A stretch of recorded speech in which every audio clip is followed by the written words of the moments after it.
Maswerteng hapon po mga ka-STL. Narito na po ang resulta ng STL Bulacan para sa araw na to, second draw.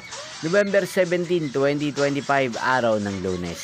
Naway ang mga natayaan niyo pong mga numero kanina ay manalo nawa ngayong hapong ito, 4 PM. Kaya kunin niyo na po ang inyong mga ticket. Narito na po ang resulta.